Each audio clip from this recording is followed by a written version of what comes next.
Hi, good afternoon, everyone. Welcome to the IEF webinar organized by the India Employer Forum. We'll just take a couple of minutes while we will want people to seeing this recording to settle in quickly. We have two eminent leaders from the industry joining us for the session here, and I'm so happy to say that this is a full diversity webinar that we have with all three women on the platform and dais.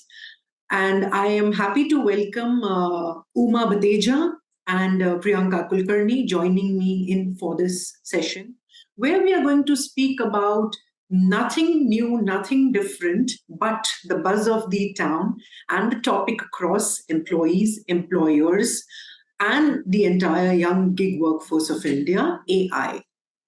How AI is reshaping and impacting jobs and industry. So this is the topic for our today's webinar, and I'm interestingly waiting to hear from both our panelists and guests for today. What do they think about AI as a segment, as a sector, as an upcoming technology? Is it here to stay? Is it here to impact, affect? Is it going to be something that we are going to be coexisting with in the years to come from now? And how, as employees and part of the social professional ecosystem, we are being able to kind of build ourselves to adapting to AI as a technology. Let me quickly, welcome Ruma and Priyanka both. And if I may ask Ruma to please give us a few words about yourself to know you better. Thank you, Munira, for bringing us all together. And this is a very interesting topic. Why? Because right now I work for an organization named as Knowledgetics Research Private Limited, which is into business research, data analytics, and consulting. So when we talk about consulting, we blend people, process, and technology together to take organizations in the world of digitization. So, today everybody is using technology tool to upgrade, upskill, and manage their processes. This is exactly the journey what we help them to go ahead. So this topic is very close to my heart. Apart from this, a little bit about myself is I have been into the corporate world for last 20 years. I started my journey as a marketing professional, moved to human resources, right now blended data sciences and technology. So if you see one common thread here is I am a lifelong learner. And it's very important for us to upskill ourselves in whichever area, whichever domain you feel your strength lies. And also, if you want yourself to be known to the world, the most important thing, specifically talking about women entrepreneurs, is that you need to learn, you need to upskill, you need to know what is happening around us. So that's how my journey has shaped up, coming from a small town, daughter to an educator. Both of my parents have been an educator. And generally in our family, people get married very early. However, we thought that women needs to really embark a journey on their own. And it's been a very interesting corporate career with lots of adventures, lots of learning, lots of beautiful memories I've carried forward. And right now I write a lot. If you see, my articles are published in Economic Times, Times of India, People Matters. And recently, Jennifer Moss' best-selling book on burnout epidemic, it also had a mention. Even an article in Forbes had a mention of mine. Last year, I got an Entrepreneur Award, Women Entrepreneur Award 2023. In 2017, I had been ranked as a award. I got an award in 2017 as well. So that's how these are some of the achievements which inspired me to go ahead in my life. Thank you for having me here in the panel discussion, Munira. So interesting, Ruma, and I must tell the audience that Ruma has worked with the Economic Times as a blogger and a content person for almost 5 years. I mean, imagine a combination of someone being able to bring to the audience about content and someone who is being so impactful now in conducting research and technology analytics, who better than Uma would be, part of this group. Thank you, Uma, for being here with us today. Quickly coming to you, Priyanka, please introduce us and tell us something about yourself.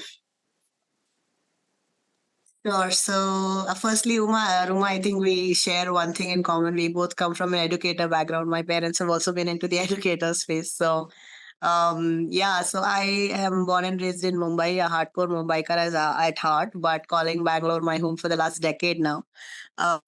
Moved just in two cities, Mumbai, and then after marriage to Pune, and then now in Bangalore. I think the career spanning 18 years in HR, started with pharma, and after 16 years, life kind of came full circle. Where back to Arcolab, heading HR, which is also our primary customers are all pharma clients, and we are a fully owned subsidiary of Stride. So that's my current assignment. I think, it's so Arcolab is a global capability center. We are in the shared services space, mostly in the life sciences domain. That's our specialty. That's our niche area. And of course, we cater to everything. I think this topic was very exciting, which is why, Munira, I think I spoke to you yesterday and we kind of froze last minute on this because I missed the opportunity to participate last week, but I didn't want to let this one slide. So I wanted to make sure, very exciting topic today, and the applications of AI are just limitless. So wanted to use this opportunity to participate in some knowledge sharing, and that's about me. I'm a young mother to a young kid, but doesn't feel so young anymore. He has his own opinions and isn't afraid to share them. All of 10 years. That takes up. So those are my two occupations. I say one is my career and one is being a mother to a 10-year-old, because that takes up a lot of my time and energy. So yeah, that's about me in a nutshell. Wonderful, Priyanka. You are a young mother to a young baby, let's put it that way. Interestingly, I must say that you are an MSc Psychology and an MBA as a combination, and being in the HR field. These three combinations are something hard to find that you have, especially in a leader, in a gender diverse leader. So let's start with you, Priyanka, because my first question does talk about the shift in hiring. And when you talk about shift in hiring, the biggest impact that you see is on people. Considering that HR is completely for the people, by the people, and of the people, we have a lot of movement between our job descriptions, eligibility criteria, the skills, the level, and the entire hiring ecosystem as such with tech now. How do you see this has really impacted? What are few of the challenges, and what are few of the positive impacts that you see? Sure. So I think I wouldn't say AI per se, because I think AI is still in a very nascent stage when it comes to applications in HR. I think most of the applications in HR that we have seen in AI in the last, I think, couple of years, as we all know, COVID kind of mandated the adoption of technology, right?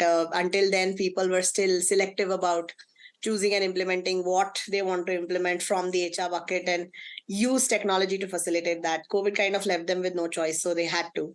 But still, if I were to just tell you about purely from a hiring standpoint, I think the fact that now technology is kind of here to stay, people understand that. And a lot of processes which were earlier very, very high touch, in terms of people, was keeping the candidate warm, reaching out to them, just checking. I think so much of it has got automated. And I think that the handoff points have become very structured and streamlined as opposed to earlier, because what I used to historically see, because technology has been here for some time and a lot of good best in class organizations have adopted, a purely technological way of reaching out, creating a requisition and raising a job requisition, making sure that nobody they don't even start sourcing before all the clicks in the boxes are done, their JD is mentioned. But there is still some degree of touch point in terms of, because the JD could say something because they just want to put a tick in the box, but the reality is that it says 8 years, but they want somebody with 20 years of experience. So sometimes it's not necessarily a match. But yeah, I think a lot of insights, in my opinion, are being generated, because now that we see, for insights to come, you have to use a specific platform for a certain degree of time to be able to allow the engine or to allow the tools to be able to give you some data which is meaningless. Otherwise, it is garbage in, garbage out. So I think over the last 2 to 3 years, we have seen a lot of trends emerging where we see, okay, this manager is significantly having a high degree of attrition, and therefore a lot of hiring for this manager. So that becomes an input to your HR BP team. That is this something that you want to plan an intervention around? Or, okay, this is what we see, that people don't want to relocate to this city, but they are more comfortable to relocate to this city. So is that something as a strategy? Therefore, we want to probably make a WeWork, if not a full-time station, right? Because it will be easier to attract better quality talent. So these are things that we can now get these insights from our reports. Now, this is the theoretical aspect of it. More of data-backed decision making for us. That is one. Unfortunately, a lot of it is in theory. It doesn't really happen in practical. So if you see sales forecasting as a tool, when it initially came, and I've worked with salespeople quite extensively, so I can tell you this. When sales forecasting initially happened, people were very wary about the application of what a sales model, like, tumko dhanda nahi samajhta, we know it, we are on the ground, so you don't give me this gyan. But when we started sending these very focused mailers around education awareness. So I think education and awareness is key, Munira, if you ask me. Yes, AI has immense reach. Data-backed decision making is happening in pockets, but we are still not utilizing it or leveraging it to its fullest potential, because like we recently started the chatbot in our organization, but I don't see more than 10% and the crowd which is still using the chatbot is only your Gen Zs and maybe a little bit of millennials. Right. The other demographic is not comfortable. So I think education, awareness, and showing them very clear, it's not the process, it's also about what's in it for me, to answer that WFM question. If we can do that, I think not just in hiring, across all the buckets of HR, you will see a very significant and sizable shift. Wonderful. So I think one point here, which is interesting, but I'd like to come back on that, where we are speaking about that overall, we all are still in a confused state of mind, whether to what extent we leverage this technology, we learn it, we upskill ourselves. But I'd like to hold here and come back, because then, that question will lead to another conversation. Quickly coming to Ruma. Ruma, you've been in a combination where you yourself, research about data, consult about data, the knowledge transfer that we are speaking about. Honestly, what are your views? We are seeing that today growth of the AI roles in India will be at its peak in the next 5 years. And it's been projected that across skills, it will be almost a 40% spike in the roles of AI. Now, with this constant new creation, how do you see reskilling, upskilling being impacted across sectors? See, recently I was reading an article where Nitin Kamath, founder of Zerodha, spoke that 20% of jobs will be automated by ChatGPT. And this number talks hugely about what companies and organizations are planning for the future. Let me start with basic concept of writing JDs.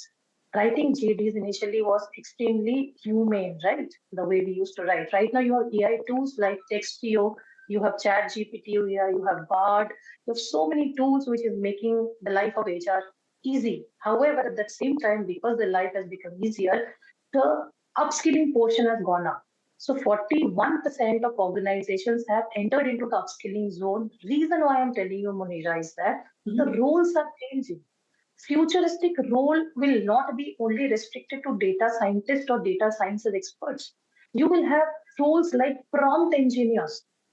What is a prompt engineer? Gen AI is about giving the prompt which will give you accurate information. That means that role needs to have an expertise in NLP, coding, natural language processing, artificial neural network. So there is a new role which has evolved out of Gen AI. Second is about ML engineers, which we know is growing. in terms of the outreach of the roles. And another interesting role which has come up is AI researcher. AI, there are n number of tools. We do not know what to use, when to use, how to use.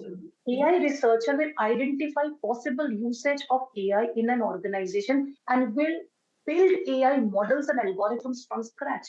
So, do you see the change in the roles, the designations, the kind of variety we have in artificial intelligence as a field? So, this is entirely tech driven. If you see the kind of growth we have seen from the primitive era of AI winter, and today I think this is an age which is all driven by technology. Hence, upskilling is predominantly important for our survival. It is not a luxury, it has become a necessity for us to upskill ourselves. And that has been identified by the big four. PwC is working on that. They have embedded your upskilling with performance management system.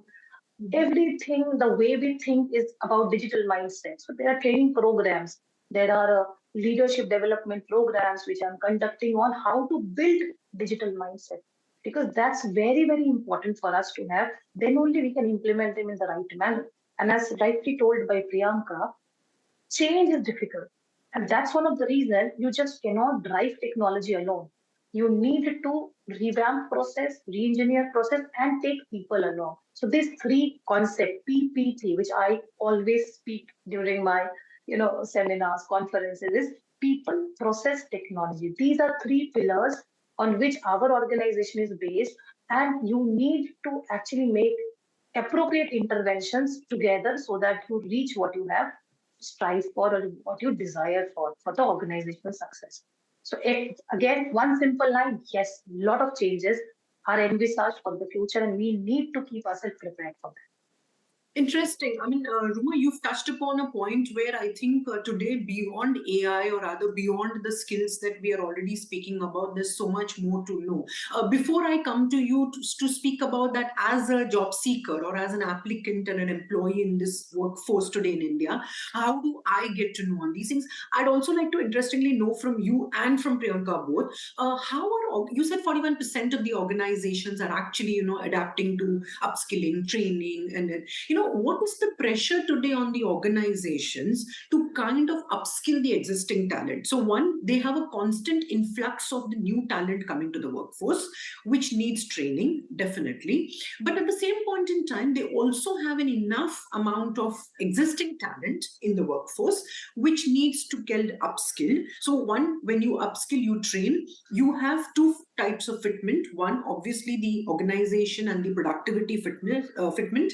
Second is the culture fitment between the new workforce entering the field and the existing talent workforce.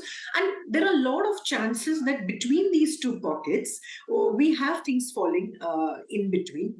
That's when retention or attrition, or rather the wrong cycles of appraisal, or rather, the salary hikes, the layers between the compensation and rewards, all of these challenges organizations are going through, and these are not small challenges today. I mean, as an employee, I may have a challenge about finding a next job for me. That's one. But as an organization, they're dealing with a lot of problems, So Ruma, if you could highlight a few things that what organizations today are struggling or gambling with, and what is that they need to focus on, and Priyanka, possibly if you could highlight on how you being an HR leader in the fraternity today with so many organizations, what are few of the best measures that you would have taken to resolve this problem?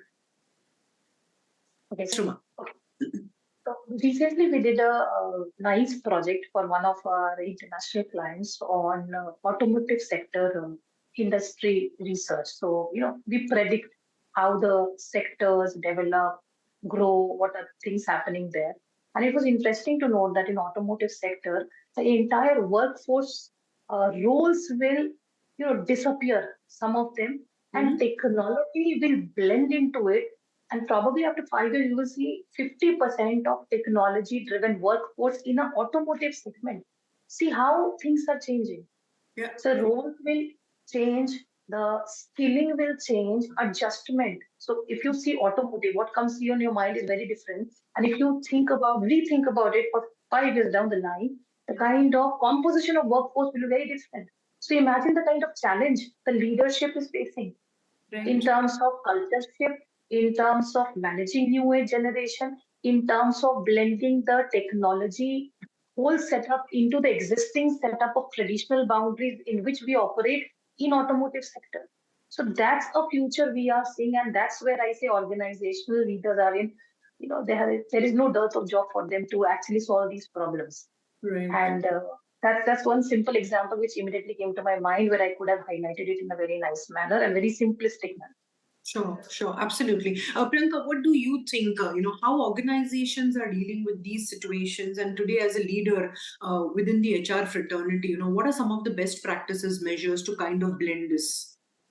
Sure. So I'll tell you one thing. I think the mandate is loud and clear, and it's there on the wall. So there is no denying the fact that digital adoption is the way forward, whether we like it or we don't.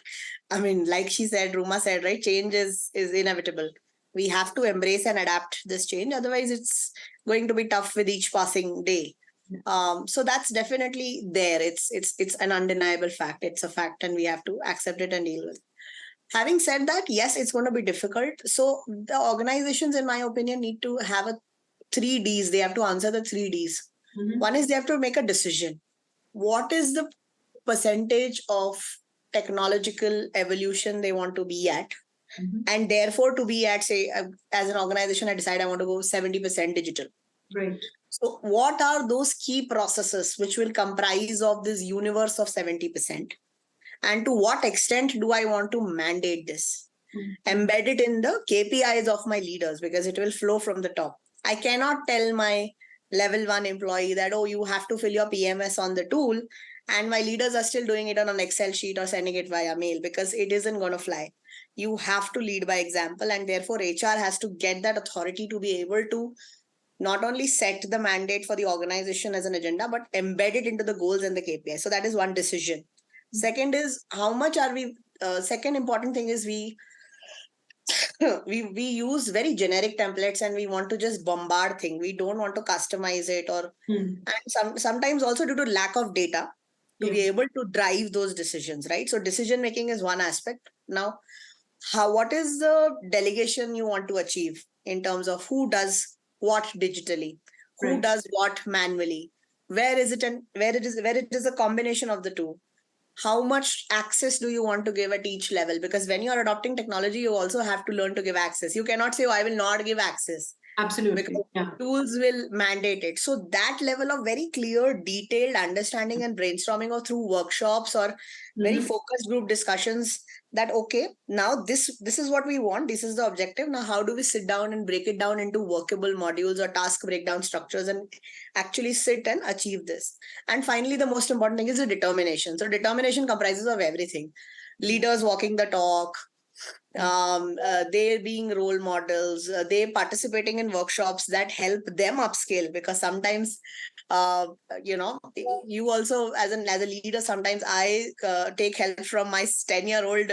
I had no idea how to make an Instagram reel. I know it's unrelated, but he was the one who was teaching me, because this generation is born with a device, so obviously they are much better at it. So having the agility and the openness to be able to unlearn your few concepts and relearn them, I think these three things are going to be very important in not just making an agenda on paper, but making sure you actually drive that agenda at the end of the financial year, when you're actually reassessing, okay, what have we achieved?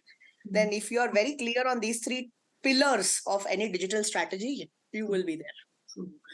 We also spoke in your previous statement about how employees today, or rather how the workforce today is still at the cusp of whether we step in, step out, or rather when to step in, when to step out. What is the right tool for me? What is the right technology for me? I was just reading the data the other day, and it said that between 2021 and 2023, literally, there are 2 out of every 5 individuals globally who have indulged themselves into a certification or any kind of training.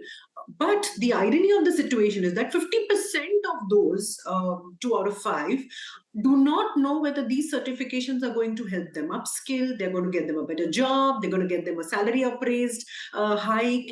So as a human in the workforce, as an employee in the existing workforce, what are the few things, few simple things that I can do to kind of embrace AI? Sure. So I think AI is here to stay. We have all understand and arrived at that. Now, like you rightly said, people are very clueless. So they are just going and seeing the first LinkedIn course or the first Udemy course that they find. They want to just do it for the glam of it, right? The glitz and the glam of having an AI certification. I think it's very important to understand that AI is not some magical pill that you will take and it's the cure to all your issues. So that will also happen over a period of time because the employees will have to be educated and made aware that yes, these are the applications of AI which are doable, reachable, achievable. And therefore, if you want to upskill on this, you should upskill on these things. Most importantly, in organizations like even organizations like mine, we do set a learning agenda, right? We mandate a fixed number of learning hours. And then we allow employees the flexibility to choose from our either existing learning offerings, which also have a little bit of AI, or they can go and enroll themselves in any course in the market that they find relevant. Unfortunately, a lot of employees and sometimes including us, because our other things take so much of a priority, our BAU, right? It's so difficult to detach and dedicate time towards our own learning and upskilling in reality, because in person you will just scroll through it. On my drive back, I sometimes listen to podcasts, because I think that's the only time that I get where I have the headspace to actually absorb content. Otherwise, I'm just busy running pillar to post, right? So I think the employees need to be able to make that decision, but that will also come once they have stumbled upon a few.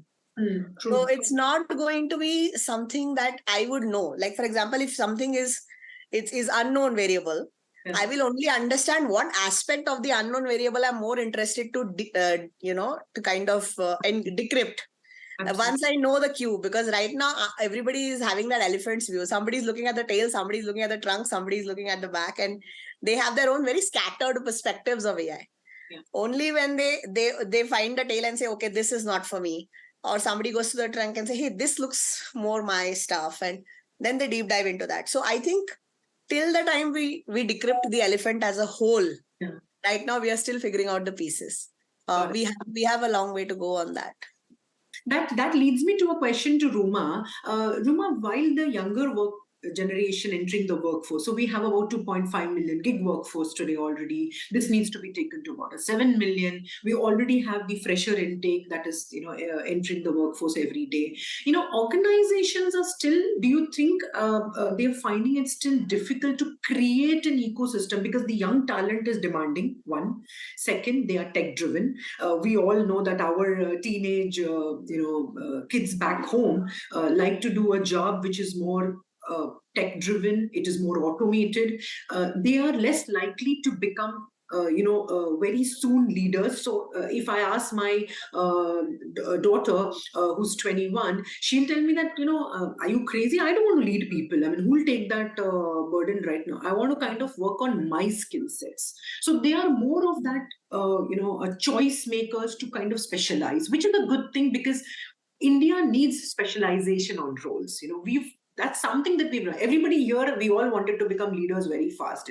We all wanted to have manager designations in our lives. Somewhere it was dependent because of our social status. Somewhere it was leading to getting good husbands and good wives.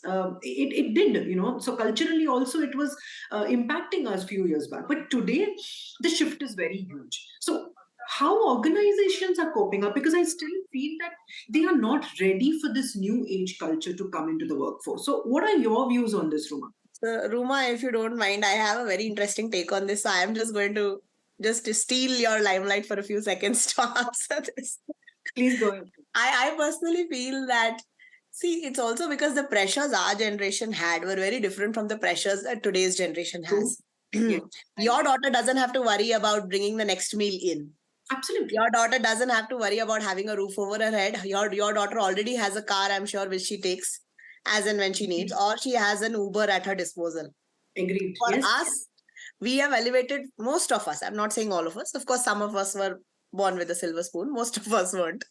But we have had to struggle for things from scratch. Yes. And it was more of a survival of the fittest approach. Therefore, our aspirations, or we weren't very clear about what we wanted. We just worked on an objective that we want to achieve X, and then we worked backwards and did whatever it was to reach there.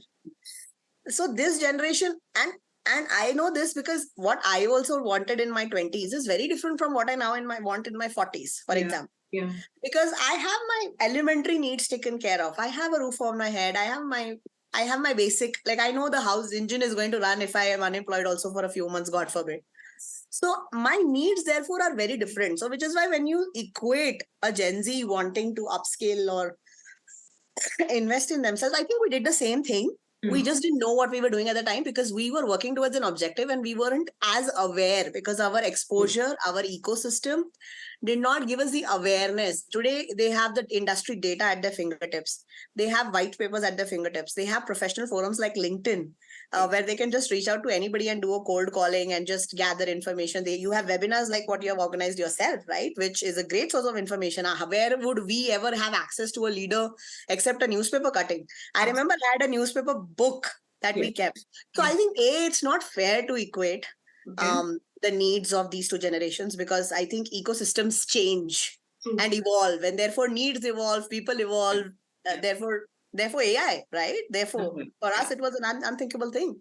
I mean, just getting an optimum speed on your mobile to check Google was a big deal. I mean, 5G, I remember when 5G came, I was so happy. I didn't have to wait for 2 seconds just to get my connection through or sit next to the corner of a building to get a decent network. So I think, so therefore, I think it's not fair to equate that perspective. You think that these two should be dealt very differently and they will have a parallel line of approach. Exactly. And they will today, given a choice, I want to upskill on myself. So because my needs are taken care of. So needs, once it's the Maslow's hierarchy, right? It's the Maslow's hierarchy. So I'll tell you, you were telling about me being an engineer and then doing my MBA and then doing psychology, right? Because engineering was a base layer wherein my parents said you need to be able to have a stable profession where you know that there is some form and shape of money that's going to keep coming in. So engineering, tick in the box, intelligent student. Most kids our age, either engineer or doctor. True. After that, I realized, okay, this is not maybe where my heart lies. I'm a very average or above average engineer. But this is what excites me. Let's do my MBA. After doing my MBA, after selecting HR as a profession, I realized that understanding of the interpersonal psychology is very key in making some very strategic decisions as an HR professional. And that's where I enrolled myself in a distance learning program because I wanted to not leave my job, but at the same time work on the psychology aspect and enrich my portfolio as an HR professional. Because I had the choices, I had the financial wherewithal, and I had the exposure to make those decisions. Therefore, those decisions are very disparate in nature. So I think this generation therefore is making those decisions because they have the access, they have and we are encouraging it, right? We are more open. So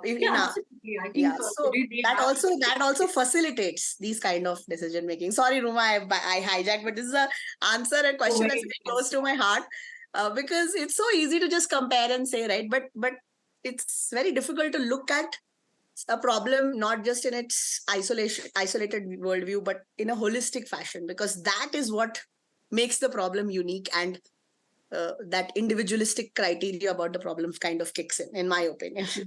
Absolutely. So I think while Priyanka confirms very clearly, Ruma, that yes, the younger generation is very aspirational. They like to do things a few way. And that leads to the same question saying that how organizations, one, are they prepared? Firstly, do you see them, being able to offer a culture, a space and a platform to welcome? So for example, today's younger generation, we still have the debate of hybrid or work from office. Most of the younger generation like to work 4 days a week, 2 days of bungee jumping. Now, do you think that that kind of culture organizations are able to build? They are building. They will have challenges. What are your views on this? The organizations are really struggling to actually fulfill the agenda of the younger generation, and then managing the way they have been working for so long, because remember, most of the leaders sitting today are Gen X and dealing with today's generation. So rightly said by Priyanka, this generation has been very different from ours, and it's good. The struggle we have gone through, they don't have to go through, which is very nice. We would never want our next generation to struggle the way we have. However, having said that, they have a different set of struggles. It's not that devoid of issues. One, they're well read than us. Second, their adaptability and flexibility their degree is different than ours. Right. Their expectation from work is very different. Their level of job satisfaction, their level of retention, everything is totally different from how we perceive as a leader. So, number one is our outlook needs to change. Second, the way we handle them needs to change. Third, we cannot demand respect from them just because we are sitting in this chair.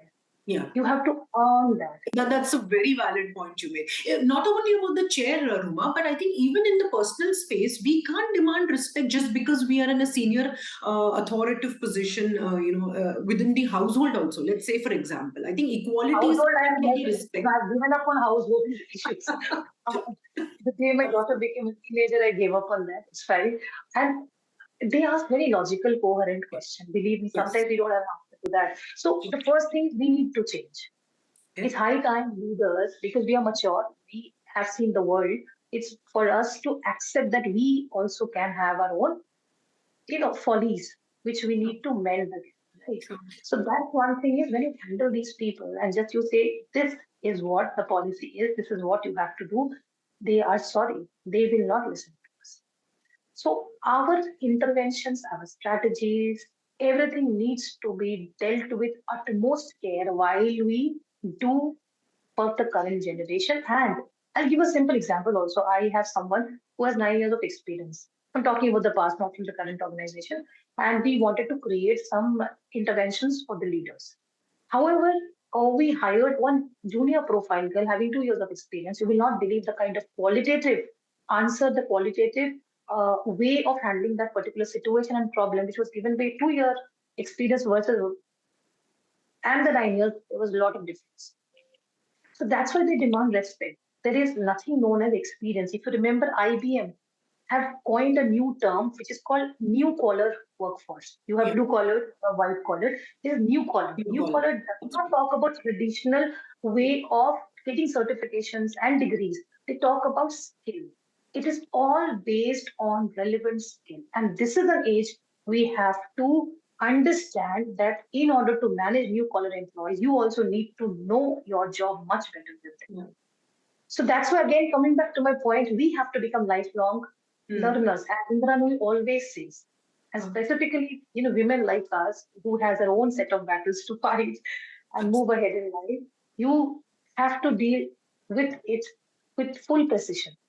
Absolutely. And it's interesting. I love when I get a lot of issues, because then you learn to think differently, to try to bring out a solution which also somehow, helps you to overpower your own conviction that you know everything. It's good both ways. Yeah. And it's interesting. So while that also brings to another question to us, that while organizations are trying to balance, this through AI or technologies with the new rules, regulations that are being introduced, are there some ethical implications that need to be taken into account? Technology ethics is very close to my heart because I'm doing a lot of research on it right now. If you see Western universities have started courses on tech ethics, tech leadership. Reason being, we are one hand talking about technology. If you see Geoffrey Hinton, he is the father of NLP. He has given his own life for AI and NLP. And today he says that somewhere we have to give a comma or a semicolon to the funding we are giving for AI because it has its own effect. Simple, taking a personal example of datafication of children. Everything is out in the social media. Do you know how it is being used? Yeah. There is a platform, Class Dojo, where people, all the kids are enrolled, they study from that particular platform. And nobody has noticed that when we sign or tick the disclaimer policy and privacy policy, it says that the platform is sending the data, all the data to 34 organizations. Nobody reads those small lines. Yeah. Yeah. But there are so many cases coming of cyber security, cyber threats. It is alarming. This is the panel discussion about AI. I'm sure in another, down the line, in another couple of months or couple of years, we'll only talk about technology, ethics, technology, leadership, because that's very important for us to add the element of governance into it. Yeah. True. And I use my 3C approach for governance. One is compliance, second is communication, third is collaboration. I would refer back to what Priyanka said about that elephant metaphor. Believe me, Priyanka, we exactly solved that problem and bridge the gap of identifying the elephant and tell people not about only AI and its benefit, but also how to govern those tools when you implement it in your organization. That's something very important and need to go hand in hand while you talk the bigger and the brighter picture of artificial intelligence and technology world. Perfect. That's I very think, yeah, I just like to add to what Ruma said. I think dialogue is very important and very crucial. So I always think that, having that dialogue and having that openness. So like you said, Ruma, I think these people are definitely, it's a different, because their perspective, and we have consciously done that, right? Like I sent my son to an IB curriculum because I want him to develop that curiosity and be a lifelong learner. So when I want that to happen, then I can't arrest a dialogue, say if he comes up with constructive criticism or feedback, or no, you have to be respect. So all we can do is we can lay the guidelines and the frameworks, and end of the day, have those open conversations then that why do you think this is not adding value? So earning that respect. And I believe that sometimes what I do is I do like a focus group discussions of all these Gen Zs and the new hires, and I just listen to them for like an hour. Like, why do they think what they think? Because sometimes we don't know that, and we are solving for something which probably doesn't even need to be solved for, because it doesn't bother them that much, because we are operating from our fixed lens mindset that this could be a potential criteria.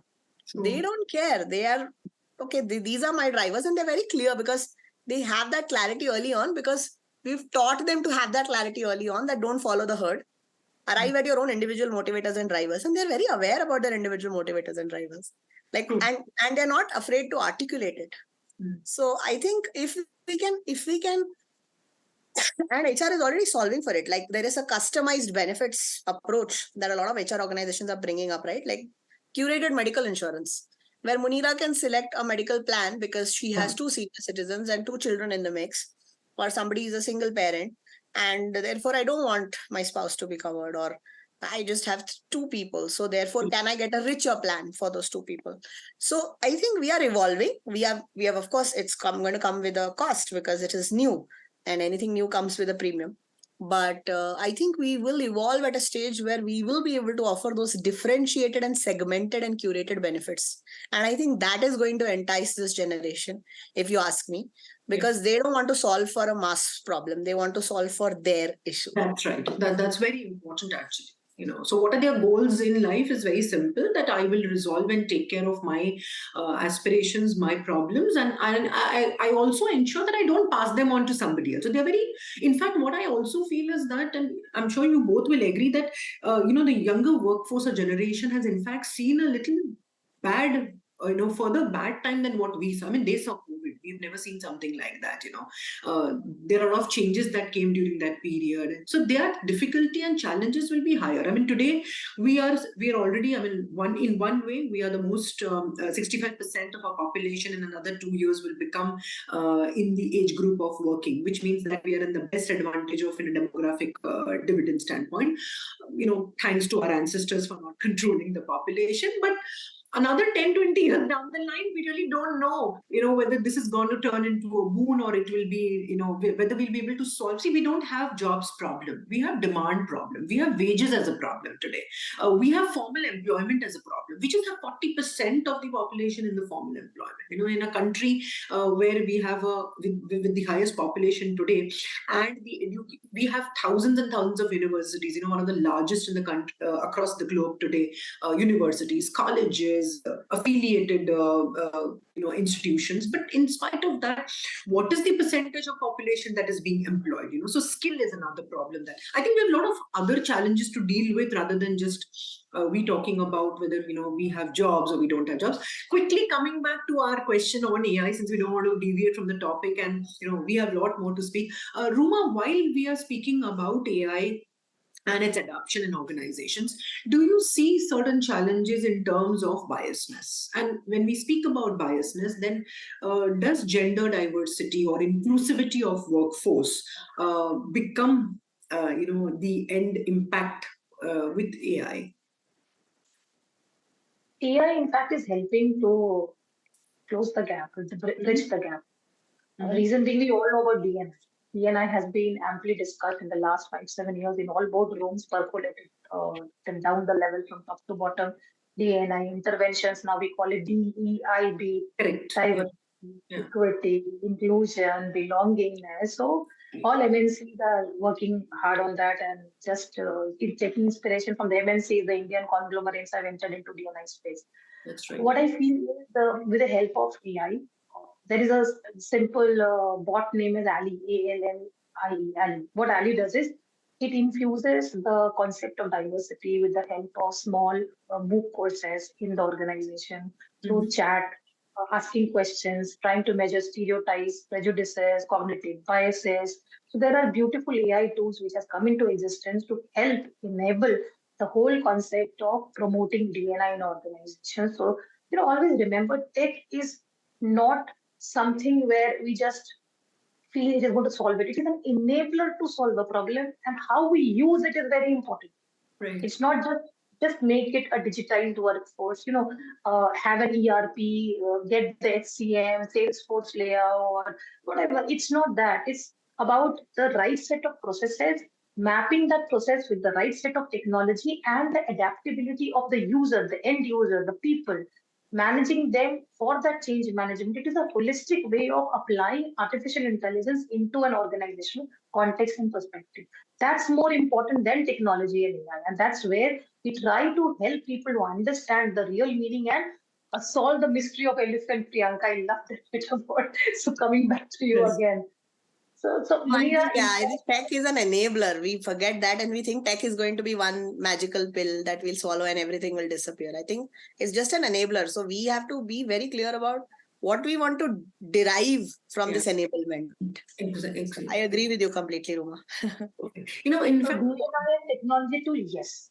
We see a synergy if used correctly in the right perspective by the right subject matter expert and bringing a change involved, it's possible to give you good results. Thank you very much for your thoughts. And we have time constraints. We're already hitting the clock of an hour. And I'm sure it has been a very interesting session, listening and learning from both you industry experts. Ruma, thank you very much. You've been such a patient and such an informative panelist for us today, speaking about the various ethics of AI, how AI will adapt, what is that the newer generation will bring, how we as leaders in our generation needs to constantly change and have a lifelong learning curve.